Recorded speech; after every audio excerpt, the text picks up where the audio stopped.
Yes, it is the dark time of the off season in certain respects. Spring football's way back in the rearview mirror. And of course, August camp still got a ways to go. And for those of us in the Midwest, in the North, we don't even want to think about getting toward the fall weather wise. We want to enjoy what we've got right now. But there is football to talk about. Definitely. Coaches have spoken this week. Fortunately, we've got some ears and some minds to interpret what they said. Buckeyes Live here for the next 60 folks. Leave those comments and questions. Consider supporting us here at the Voice of College Football. Steve Hellwagon, Bucknuts 247 Sports, Tony Gerdeman, Buckeye Huddle, Buckeye Weekly's the podcast. Lock in on that. And also College Football Playbook. Sounds intriguing. Give it a look right here on YouTube, College Football Playbook. Kevin is waiting in the wings. We hope to hear from Kevin as well. Yes, he's waiting in the wings right on cue. Kevin, are you with us? Yeah, apparently my microphone wasn't working. Tony, quit acting like you can't hear me. I think this is all some big sort of like, Montreal screw job or something. We just noon screwed noon. Tony's lead. Noon screwed noon. You don't be Bret Hart in that scenario. Didn't end well for him. So Kevin didn't want to join the pre-prod discussion, the pre-production meeting. He just wanted to make a grand entrance right on cue, Kevin, by the way. So it's all about timing. It's all about timing. It is. You've got, so Kevin from Buckeye Huddle, of course, in the Big Me podcast. Check it out. Steve, well, we'll start with you because you guys got to talk to, did I hear 11 coaches? Yes, 10 assistants and also the strength coach, Mickey Marotti, for a good period of time on Tuesday. And kind of gives you that briefing, for where things stood at the end of spring football when we really didn't get a chance to talk to many of these guys or any of them beyond their one designated day. And some of them could have been clear back in March, when you got a chance to talk to them. A lot of things transpired in the interim. So I'll just drill down. I think Jim Knowles, there's always some fascinating discussion around him. And 6 months obviously have passed now since the Peach Bowl debacle and, and the Michigan debacle 6 weeks prior to that or 4 weeks prior to that or whatever it was. So, he says he's still haunted by the big plays, but two big storylines that came out of his discussion is Sonny Styles is ready to play. It seems like, if not an every down role, at least some type of role for the Ohio State defense this coming season. And that's a good sign. I think a lot of people are excited about him as a former 5-star. And another 5-star recruit from last year, C.J. Hicks, a linebacker. Knowles predicts that at some point we are going to see him explode, and not in a bad way, but in a good way. And that wasn't his exact words. He used some other words to describe it, but Unleashed. basically unleashed. We're going to see him unleashed. Thank you, T. You always have my back. So we're going to see him unleashed. And that sent the press corps on a downhill roll with about 12 more questions about how he's going to get C.J. Hicks involved. How do you do it? Do you force it in? Do you work it in? Is he going to be in special packages? Will he play the jack role? Or will it just be in the second half when they're ahead 44-0 and no reason for Tommy Eichenberg or Steele Chambers to be in harm's way, and he'll get his 11 tackles in the second half against Youngstown State or something. So, that remains to be seen, but all very exciting talk. But two of the exciting young players on defense, I don't know that either one of them are going to start the first game. I think that I would predict at some point in the season that they will both start at least a game. And, some of that's, probably because somebody in front of them will be hurt as much as anything, or Sonny Styles will just prove he's one of the best 3 safeties on the team. But very exciting. I thought that was interesting talk for them. And I'll throw it out to the other guys, or Mark can dictate, what else came out of yesterday's session. But those were 2 big headlines, I thought, from Jim Knowles. Kevin. Sorry, the reason I was late to the show is I was trying to fix my recorder, and I'm sitting here downloading firmware and everything else. Had the chance to sit in with Brian Hartline. I sat in on a little bit of Jim Knowles, sat in with Brian Hartline Of course, people wanted to ask questions that were off the football field. He addressed that briefly, said probably would have been best for him just to go home and go to bed that night, and that's about it. So despite some tries to get him to re-engage there, he was way too smart to take that bait. Obviously he is getting acclimated to the offensive coordinator role. Coming back off of the road as we got out of the May evaluation period, recruiting as the OC is a little bit different than as the wide receiver. He's certainly involved with more people now because of the fact of, you're taking 3 and 4 man wide receiver classes, but now on the offensive side of the ball, you've got your fingerprints on a whole lot more. He's not seeing really any different reception at schools or anything like that. But it's just a matter of getting acclimated, and he's a super confident guy. So I don't think even if he were struggling and feel like he was drinking from a fire hose that he would tell us. But everything seems to be going well there. One of the summer enrollees, Brandon Ennis, seems to be acclimating well. We heard so much about Carnell Tate losing his black stripe, everything else. To a lesser extent, Noah Rogers and Bryson Rogers. But now Brandon Ennis there. They have their full complement of weapons, and everything seems to be going well there. And then one last note from Heartline. He was asked about, well, what would happen if you guys went to 4 wideouts and run out of 10 personnel? And he's like, we're a better team when we have a tight end out there. We run a lot of 12, but it'll certainly want to have one out there. And practice time is so limited in the college game that you don't have time to screw around with something that you're not going to run. And I would not expect to see them going out there and running out of the 10 personnel. So no need to practice it. Yeah. Just think back to the run and shoot days of the Houston Oilers when you had Lorenzo White out there, and they could run it a little bit, but that wasn't their game. Obviously CJ Hicks and Sonny Styles was the big thing for me because I was with Knowles the entire time as well. I already wrote about Sonny today, which you can find at BuckeyeHuddle.com. But to address Jordan Kapler's question, what is one positive and one negative takeaway from the interviews yesterday, aside from what has already been said? I'd say the one negative is the offensive line is still, I don't want to say a mess. It's still unclear. Not that we would expect it to shore up over the summer. There still is fall camp. Josh Simmons, I think one of the good things about us getting the coaches this late, because generally we get them the week after spring ball or, right before May ends. Getting them this late, they can now talk about the transfers who have come in after spring. So Josh Simmons, Tywan Malone, Lorenzo Styles Jr. Josh Simmons still going to figure out where he is on the right side or left side. So if they decide they want him on the left side, what does that do with Josh Fryer? So there's still a whole bunch more to get involved there.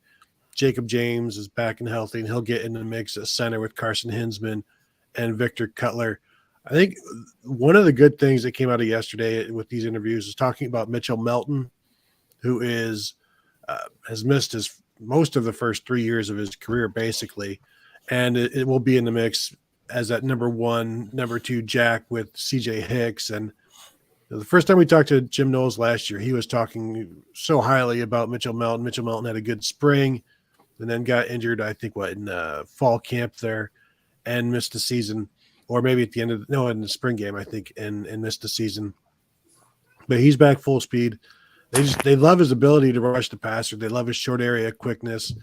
And Knowles and Larry Johnson just can't say enough good things about him. And I'm asking Larry Johnson, you guys are so confident in him, but he's never really been on the field. How can you have that confidence? He's like, well, we see more than you guys. Obviously, yes, you do. A little bit more. They're at the practices and whatnot, but they've seen enough that they're really, really confident and really he's factoring into what you're going to see from the Ohio State defense this year from the way coaches keep talking. The accolades are just pouring in, guys. Dave says these guys are the best. And we've got, we've got Darren saying that this is objectively the best show on the Voice of College Football Network. So I think Darren is objectively the best football fan in America. So there you go. And then we've got Wayne who says, "Good morning, gang. Ready for the most informative show on the web." Is Sage Ohio saying all of those people are trolls? Can't be. It can't be. And I believe Dave also wants a trade on the Michigan show. Dave's a Michigan guy. Would love you guys to come on over to the Michigan show. So, Tony. all right. Say that now. What ran through my mind in seeing the comments about Hicks and Styles in particular, and you guys commenting, of course, about their skills and Hicks in particular about needing to find a place for him. This sounds like a Tony project. 5 stars at Ohio State, specifically on the defensive side of the ball. Do we, if there was a way to gauge the average productivity of a 5-star, because there are, you can't say, oh, well, they have got a bunch of busts. Well, there are busts all over the place in the 5-star category, but obviously that produces by far the highest percentage of NFL players. Do we think that their average 5-star, and I'm taking it to the highest degree, maybe high 4 stars, are performing collectively to the degree that they should? Yeah, I actually looked at this. I think the linebackers not that long ago, maybe a couple of months ago, and like the 5-star linebackers in Ohio State history. And, you can begin with the internet era, Mike DeAndrea in 2002, which is when Scout and Rivals started, Mike Mitchell in 2013, Curtis Grant, he waited until his senior year really to be pretty good. Same with Baron Browning's last couple of years, like they took time. Etienne Sabino, like his last year was about his best year. So a lot of these 5-star guys take time. Now, Raekwon McMillan was rotating in as a true freshman and as a second-team All-American as a sophomore and a junior. I think of the internet era, he's probably the most successful. Baron Browning, I know there's going to be a lot of people saying he was terribly mishandled, and I don't know that you can question that, but the 5-star linebackers have, I would say, not lived up to the hype. But more often than not, you get something pretty good out of them as seniors. Dorian Bell, another example, 2009 5-star, does nothing at Ohio State. Mitchell Melton really did not. Mike Mitchell, sorry if I said Mitchell Melton earlier. Mike Mitchell did nothing. So you got some guys like that, but it takes guys. Everybody has their own path, as all of the coaches like to say. And it has taken some of the linebackers a little bit longer than I think you would expect. And there's not really a long line of 5-star safeties at Ohio State. Sonny Styles is one. Von Bell is another. So, I can't offhand think of any other 5-star safeties. I'm sure there are a couple, but, those two guys seem to be – the first one was an All-American. The second one seems to be working out so far based on what the coaches are saying. Steve, Doug is serving up this one for you. Does anyone know if Avery Henry is going to rejoin the team this year? I think they're cautiously optimistic that Avery will have some type of role with the team this year, as he came out triumphantly about 3 or 4 weeks ago and said that his cancer seems to be in some form of remission at this point. And so that is a great thing. Obviously, everybody's been rooting for him. And Justin Fry spoke at good length yesterday, the offensive line coach, about how that whole ordeal has kind of played out and how Avery has attacked it and got the treatment he needed. And it seems like he has responded. His body has responded to it in a positive manner. Now, I understand this. My father's undergone treatment for cancer and is actually in the hospital today due to an infection that, he's having a hard time getting rid of. And all the treatment that you take for cancer can undermine some of the other aspects of protection in your body that, can hurt you going forward. So I guess what Justin Fry said is they need to get with the doctors and find out what Avery's body can handle at this point.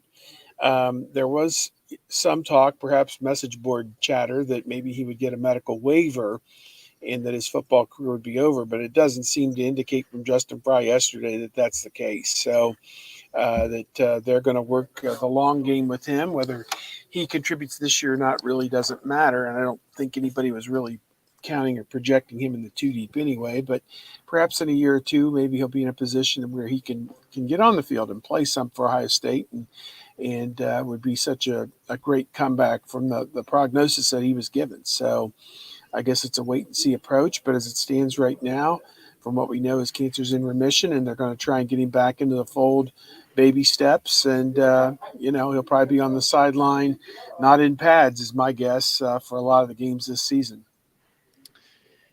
Kevin ran down Brian Hartline's conversation with everyone yesterday. We'll throw this one at you, Kevin. David Greenshield, thank you so much for the contribution, sir. One of our great listeners and viewers. Has Ryan Day or Brian Hartline given any indication that they will put more of an emphasis on the running game, especially early with a new quarterback?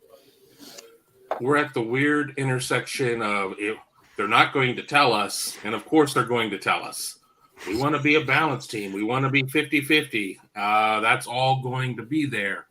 How they're going to go about it, I don't know why you broadcast that for Indiana and Notre Dame and teams in the front half of the schedule to see anything. But there certainly is going to be an emphasis on getting the running game right. Now, does that really equal 50-50? Is that treading water for Ohio State? Or, I mean, even under the best of circumstances, is this a 60-40 team? And when we talk about those numbers, are we talking about attempts or yards? Because, again, a big play really just skews the numbers and throws them off. But there certainly is a lot of work being done in terms of getting the running game right. You can put all this emphasis on the running game. You need to make sure that your center is getting the ball to the quarterback right and working well with the guards, that your tackles are sealing off, that you're getting all these things that you want, that your tight ends are being able to get out there and pick up those key blocks. I mean, Cade Stover certainly through his career has shown his ability to do that. There's a lot that goes into it, but I guess just to answer, David's question on, just on the top line, of course, there's going to be an emphasis on getting the running game right, but you also don't want to throw the baby out with the bathwater. You've got to be willing to go with what is working at that time. But with that being said, you don't want to get into your toughest games of the season and not be able to run the ball. But we can look back at last year, and for all the concerns about running the ball, I'll say this: they had no healthy backs really against Michigan except Dallin Hayden, who didn't play, and they ran the ball better than most teams did against Georgia, to be quite honest, in the Peach Bowl. And while that necessarily wasn't, they didn't get that 250 game that they strive for or whatever. I'm expecting good things out of the run game. Yeah, and I think the other thing to remember is the screen game is also part of the run game. That's how the coaches view it. And so some of the passes are runs. The RPOs is viewed as part of the running game as well. So those yards count for the rush yards for the coaches. They may not count they don't count the stats of the people that want to see more running. That doesn't necessarily sit well with them, but I think they'll be plenty in tune to the run. Now I do want to get to, thank you for bringing this up, Mark, the Justin Courtney stuff. Tony doesn't acknowledge the fact that only Michigan and Georgia are ranked in the top 10 of every position group in the country. Only one Michigan is a wide receiver in this all top 2025. I don't acknowledge that because that's the first time I was seeing that. And, I do have one of the magazines, and Michigan is all over the place, but being ranked in the top 10 of a position isn't being ranked in the top 1 of that position. And you kind of need to be the best to win it all. Now, you don't need to be the best in all of those, but I know earlier Justin said that, I say they don't have the talent to win a national championship. They're not built to win a national championship. I don't think they have the depth for it. I don't think they have the line of scrimmage, defensive line of scrimmage for it, and they don't have enough playmaking and skills and points. They can beat up on the Big Ten and throw a bunch of points on the board, but until they do it against a defense like Georgia, which is the final boss that's who you're going to face. Like you can scream through all of these levels that you want, but it's the final boss. And once you're facing Mike Tyson and Tyson's Punch Out, eventually everything comes due. And I don't know that Michigan has the offense, because even Ryan Day has said it. Last year before the season, I think you got to score 50 points to win a playoff game. Like that's kind of what you need to do.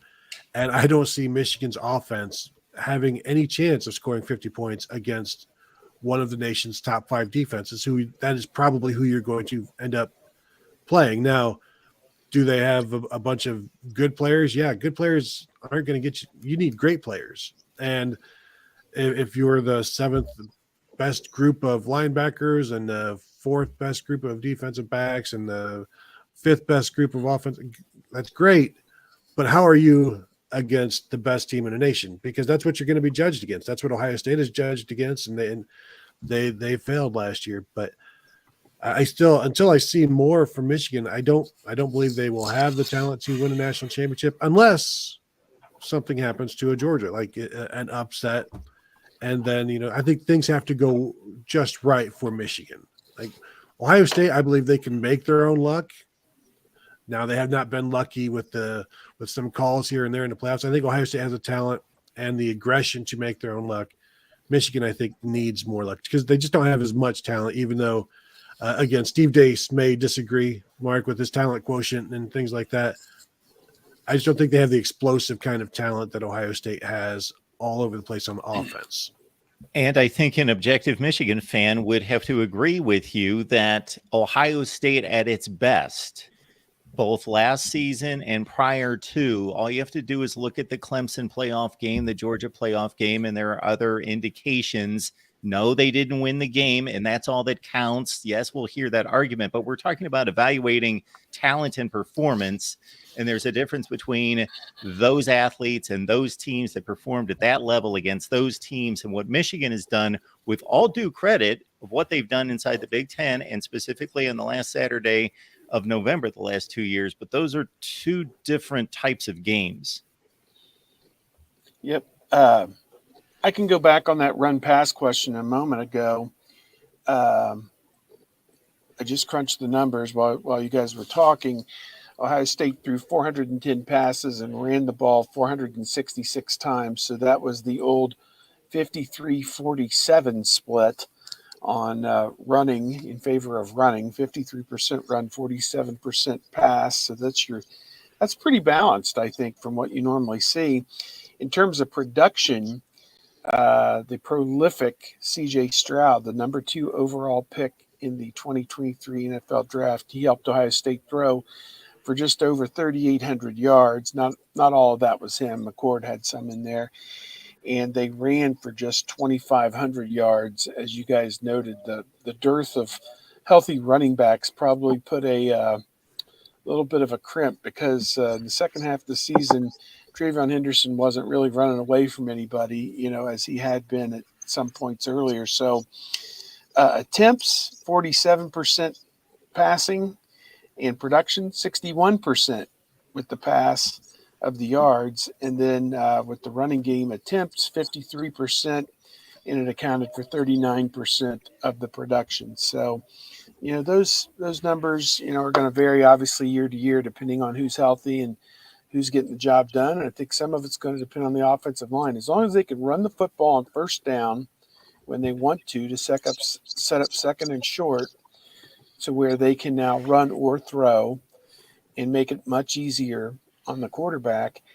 And as long as they can run on 3rd and 1 or inside the 2-yard line going in, as long as they can run the ball in those situations, nobody will get hurt. So there you go. Yeah, I mean, it's just to Steve's point, it's about not falling behind the chains. You can't be sitting there at 2nd and 9. You certainly can't have a team that is undisciplined in its line play with procedural calls, and you're negating big gains and finding yourself it's 1st and 15, 2nd and 13. That's a lot to ask on a reworked offensive line and a first-year starter, even if it is Kyle McCord with his one start a couple years ago against Akron. I'm still going to call him Somebody killing a cricket.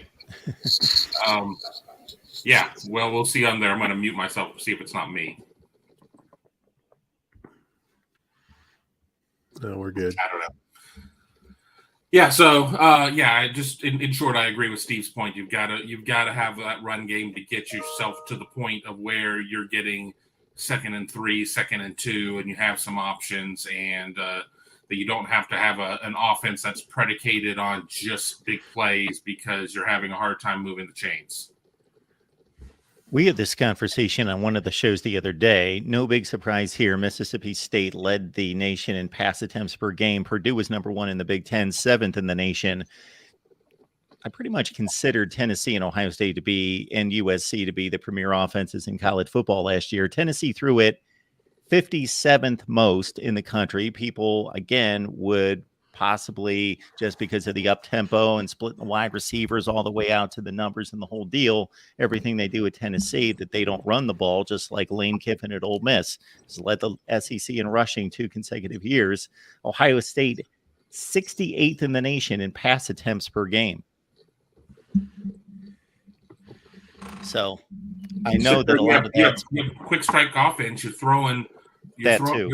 haymakers. I mean, you're getting it done on, you go 2 of 3 on a drive instead of having to go station to station, old National League small ball, of where you're having to, attempt 14 plays on a drive. I mean, it's just, it's very, it's a very different style of football than what any of us grew up with.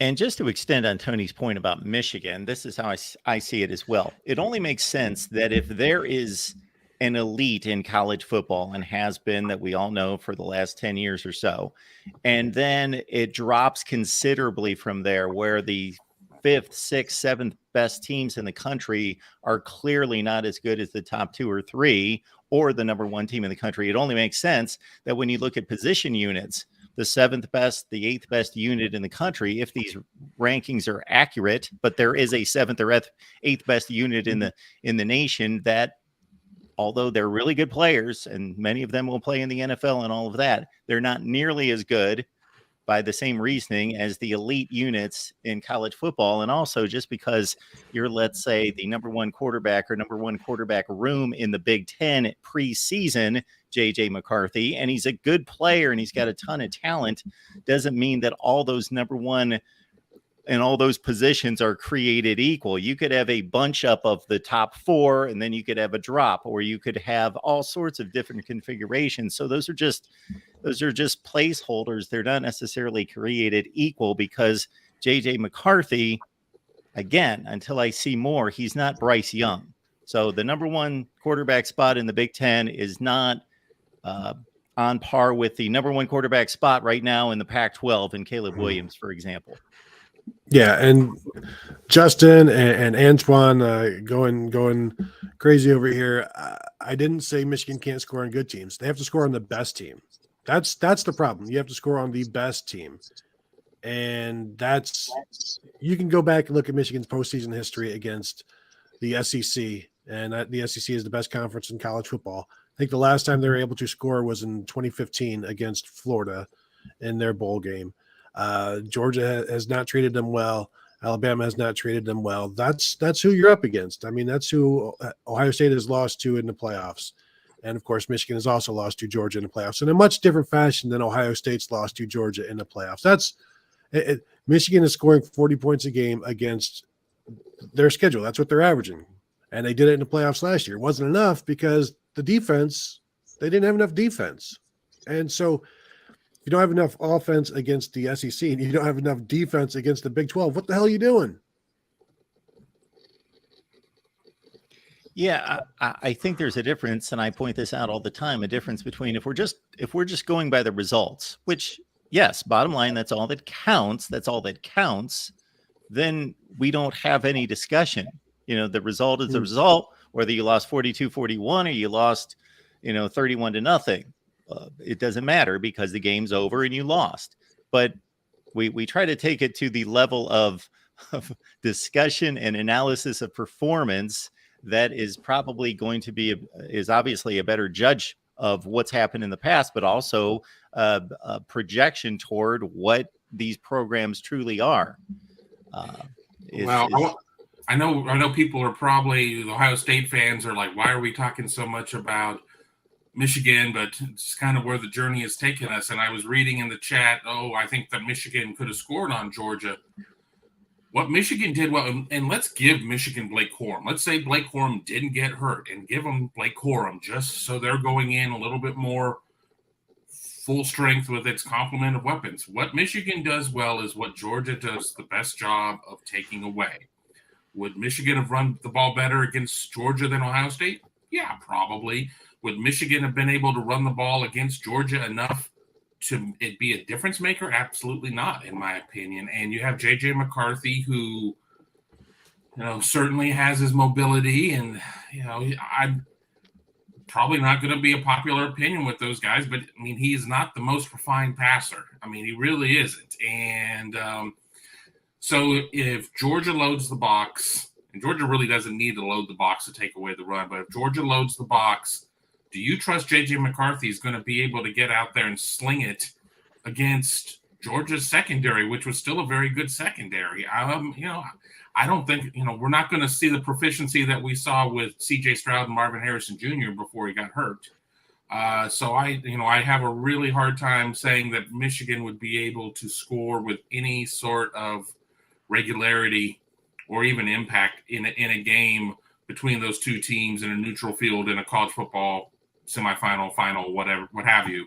I don't see it. And while Michigan's defense certainly did a lot of things well last year, that damn Stetson Bennett, he's a sneaky little SHIT. So, it's I don't know. It would have to be a pretty big line for me not to take Georgia in that game. Yeah. And Justin, keywords in your opinion. Yes, this is breaking. This is our opinions. These are our opinions. While you and Antoine are speaking in facts, we are just speaking in opinions. My goodness, we had, I lose track of these shows because I do so many, but whatever the show was, it was the usual Ohio State, Michigan crowd following us around and arguing Ohio State, Michigan. And I just was amused, but at the same time, hey, thanks for being here. Appreciate you being here. But they just never let up and never stop. And I just took 5 minutes to basically outline bragging rights. I think the bragging rights are extremely clear for each group of fans. And of course, I did that in vain. Nobody's going to pay attention and they'll just continue to argue. But I think it's very clear. Michigan's got 2 consecutive wins in the series. They've got 2 Big Ten championships in a row. That's what's going on right this second. What's going on historically, meaning like all time, unless you want to watch the 1998 Rose Bowl, anything that you find that Michigan has accomplished as being the best in the sport, you have to look at old pictures in black and white. You can't watch any film or video of it. It doesn't exist. We know it happened, but we can't enjoy watching it. Okay. But Michigan. Who said we would enjoy it? Well, Harry Truman was president. Yes. So exactly. Yes, he was 1948. So those are facts. The fact is that Ohio State has been the superior program, and it's not debatable in the last 10 years, in the last 15 to 20 years, in the last 50 years. It's a good run, but Ohio State still just more NFL players, more national championships, more Big Ten championships. They've got the series lead in the last 50 years. They've got a better winning percentage. Shoot, they've got the best winning percentage in college football history and in the last 50 years and in the last 20 years. So there are your bragging rights. It's pretty clear cut. Well, obviously you can get your football PhD in 2 years because all Michigan fans seem to think that they need to have doctor in front of their name.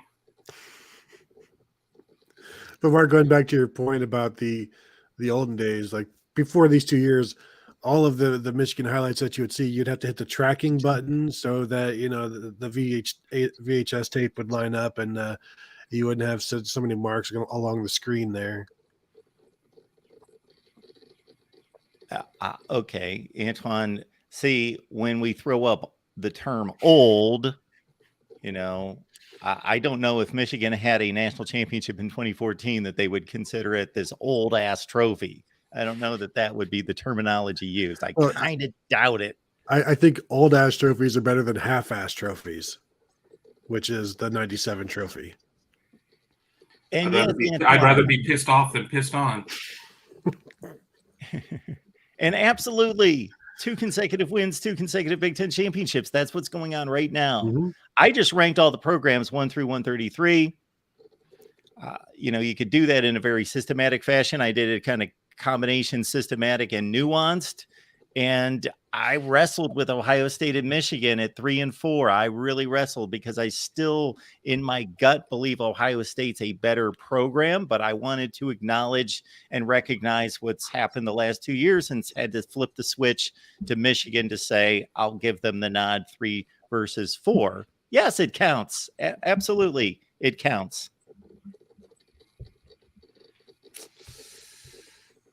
All right. Where do we go from here? Oh, my favorite Notre Dame fan is in the chat with Michael Campbell right now, who I already fought with yesterday. So I'm just like trying not to take the bait. And Notre Dame has less to go on. And we've got a lot of great Notre Dame fans that watch. Appreciate you. I've got great Notre Dame guests that come on. They're not delusional. They tell it like it is. They've gotten whipped by Ohio State every time they've stepped on the field since 1995, 5 consecutive games. And then those aren't aberrations. Those aren't like Michigan 95-96 winning games when they're 7 and 4 against 11 and Ohio State teams. Ohio State's by far just that comparisons.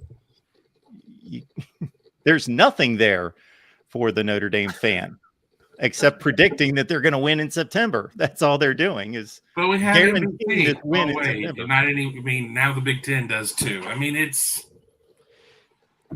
there's just this belief that this roster of players that nobody has ever heard of is going to shock the world. But again, as we've seen year in, year out, Notre Dame is vastly overrated by about everybody going into the season, and maybe they don't stub their toe yearly against Marshall, but they're going to let you down. They're absolutely going to let you down, and there's just not enough free bets on all of these apps for me to load up as much on Ohio State as I want to right now. Ohio State is going to curb stomp Notre Dame in this game.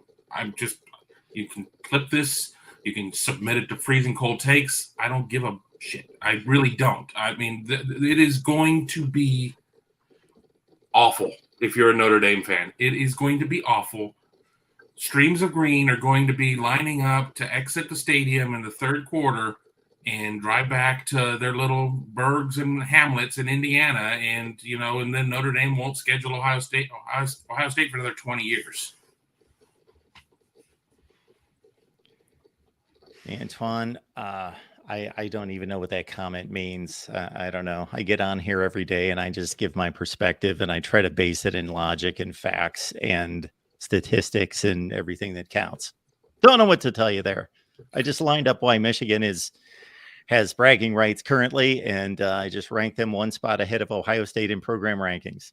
All right. Just to Justin really quick, is the addition of Sam Hartman honestly going to change everything when their best offensive player is essentially a fullback outside of Sam Hartman with their big running back? I guess they got Devin Ford from Penn State to transfer in. I can't really name any wide receivers. Michael Mayer is gone. I don't know what Sam Hartman is going to be able to do. If you sit there and you look at Notre Dame's struggles offensively in some of its biggest games, how much of it is truly just on quarterback play? And I think some of it is. I think a decent amount of it is. But on top of that, there just are not a lot of offensive threats out there that I'm like, well, you've got to sit there and you've got to prepare for 3 or 4 offensive players that are going to sit there and be difference makers. Generally, it's 1.5 guys, and they're good enough to go out and do their thing sometimes, but not in the biggest games as of late.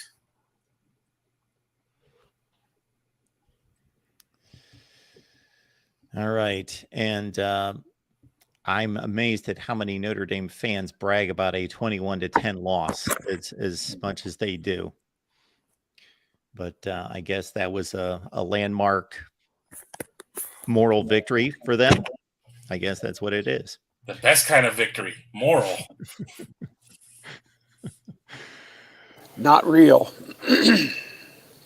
Steve, you wanted to hit on Lindy's. You picked up your stack of magazines. Was that what it was? Yeah, I found a Lindy's at Barnes & Noble in Pickerington, Ohio last Saturday. Wrote a little story about it on our site. It's interesting. Lindy's is kind of hedging their bets. There's good news for Ohio State that they have the Buckeyes firmly in the playoff field at number 3.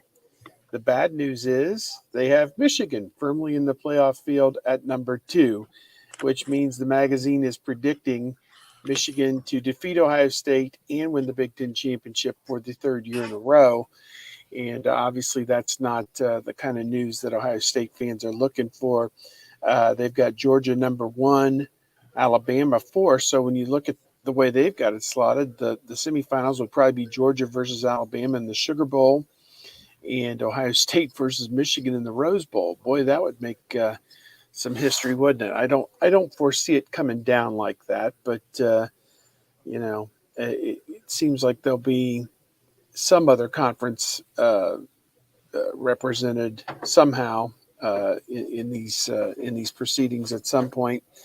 They have Penn State down the line here, like at 8, Notre Dame 12, Wisconsin 19. So that gives you an idea of the teams Ohio State's playing. 4 of them are ranked, it looks like.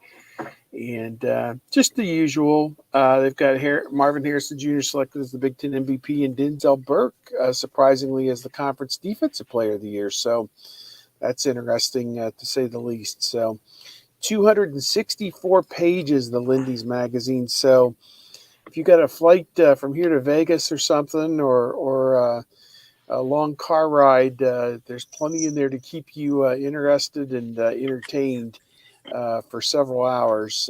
So I'd recommend the Lindy's magazine, no doubt. What's the price point on that? Is it like $12.99 now? Yeah, it's in that range. The other one, Athlon's last week, was like $13-14 or something stupid, but this is in the. They're all charging $11.90. Phil Steele prices. Yes, they are. I bet Phil Steele's going to push his closer to 20. I mean, at some point, because just the way everything in life has gone way up. I mean, you can't get a candy bar for less than $2.25 now. So it's kind of crazy. Thanks, Trump. Yeah. Yeah. Yeah, I get sticker shock on these magazines because when do I ever buy a magazine? Well, once a year. Mm-hmm. I'm like, doesn't a magazine cost like $6? Yeah. I already ordered mine. Ordered mine online. So, then you also have to pay for shipping, which makes it even more expensive. But you get it sooner. Be getting that digital copy here shortly, and looking forward to it. It's just nice to have. It's like I need to get around it's like a banky or whatever. I don't know. I may have missed the writer pre-deal or whatever. I've been dragging my feet on it or whatever. But yeah, I really look forward to those. Sit down, and it's, as Steve and Tony both mentioned, it's not something you read cover to cover, but it's there. You read the sections that you need, and then you have it as a reference tool. Mm-hmm. I'll probably only do the Phil Steele this year. While it's nice to have the Athlon and the Lindy's out there, I find that once I get the Phil Steele book in my hand, I don't go back to the other ones. That's why they're smart to come out before the Phil Steele magazine. I also used to like when Phil used to do conference magazines as well, and this probably would have been like 10 years ago, but you always get the Phil Steele Big Ten magazine as well, because that was, you can only put so many tiny words into a page, and then this would allow him to expand. Yeah, I got to say Black. Order a defensive magazine. What was that? Ty Black with a comment of order a defensive magazine. Nice. Yeah, I just have to have, I'm not prone to headaches, but if you just try to read Phil Steele's magazine cover to cover, or just one page is like an hour's worth of work. Just to, trying to remember what all the symbols mean, the code. And all the little abbreviations. I don't like having to do that. I don't watch a lot of movies with subtitles, and I really don't need a magazine for my magazine to tell me what it is on there. And you also kind of go through and we look at like they dip their toe in the recruiting a little bit. I'm like, well, that's all wrong. I mean, when you sit there and you read all of that, and if you don't go to Tony Gerdeman, your two deeps are going to be wrong or whatever. But still, overall, it is an enjoyable read. And there were a lot of times where I would sit there and make sure I had that with me on my flight to and from Chicago for Big Ten Media Days, because that would be really when I would dive into it, especially on my way there, because I don't know what I'm going to ask these other depending on what year it was, 10, 11, 13 teams, whatever, what the hell I was going to talk to them about. Oh, you guys like football? Talk about enjoying a read or a listen.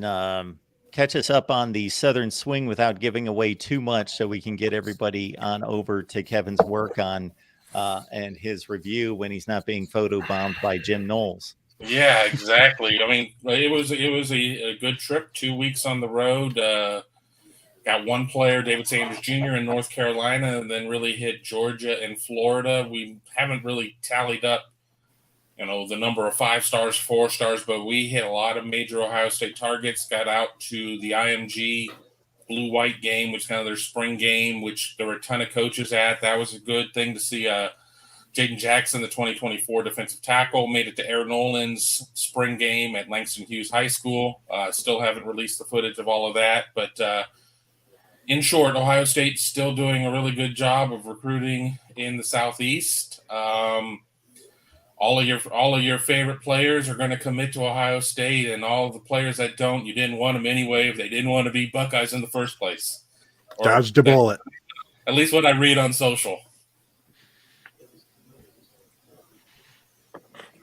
All right. I believe we've come to that point in the show to find where you guys are headed, what you're doing, and all that sort of business. So, Steve, what do you got working there? You're enjoying the golf course today. Yeah, I'm out at the Memorial Tournament here at Muirfield Village. My daughter is a big Rory McIlroy fan, so she got to track him in the Pro-Am this morning, and I came out here and walked the course a little bit and then just kind of ducked in here. I did a story about Jack Nicklaus. He talked about how he had a blast in his time at Ohio State that he can remember from those many decades ago. But really getting into football and football recruiting in the month of June. We'll have 5 one-day camps at Ohio State beginning June 8th, and all the top prospects will be there. You figure in the next 4 weeks, or a lot of the top guys in the Midwest, at least, some of them will come through there either to work out or to visit with the coaches at Ohio State. So that is going to be a very busy time, and I'm sure these guys will be out there as well, and we'll all be covering it from beginning to end out there beginning June 8th. How is the Golden Bear these days? I haven't seen him for a long time. He's doing very well. He's 83 years old and still seems to be in great mental capacity, and has so much to say about the game of golf and all of his memories and different things. And people still look to him for advice. And it's as we all know, pro golf's going through a real rough stretch here with the live golf kind of popping up to compete with the PGA Tour, but I think they've confronted it head on, and this is still one of the premier events in the PGA Tour, and there'll be thousands and thousands of Central Ohio residents out here this weekend enjoying the sun. I mean, it's going to be pushing 90 every day out here, so we're finally getting our first big heat wave of the summer, and going to be a lot of fun. And as a loyal CBS employee, let me point out this tournament is televised on CBS 2:30 Saturday and Sunday, so don't miss it. I'm not a golf. I did my civic duty for the day. You did. I'm not a golf guy, but one of my great memories as a sports fan was probably, what was I, in high school, I guess? And being out enjoying the sun on a Sunday afternoon with the Masters going on and Jack Nicklaus way off the leaderboard at the start of the day, and then coming home to see him make that final push on the last few holes to win the Masters in 1986 was Oh, yeah. phenomenal. That was incredible. I was 18 years old that year, and that was Vern Lundquist's call. Yep. Yes, sir. There he rolls that putt in. So it lived in infamy, no doubt about it. And then there were probably 6 or 8 times after that in the next decade to 15 years, even pushing 60, where he would make, he'd make a push on a Saturday where it was like, wow, this is phenomenal. This guy In can 96, still in in 96, pocket, still play with the best. Yeah, in 96, he would have been, oh, my math's terrible. He would have been like 56, I think, in 1996. And because he's 83 now, he was in the top 10 at the Masters in 96. So, yeah. Crazy. Kevin, what's going on?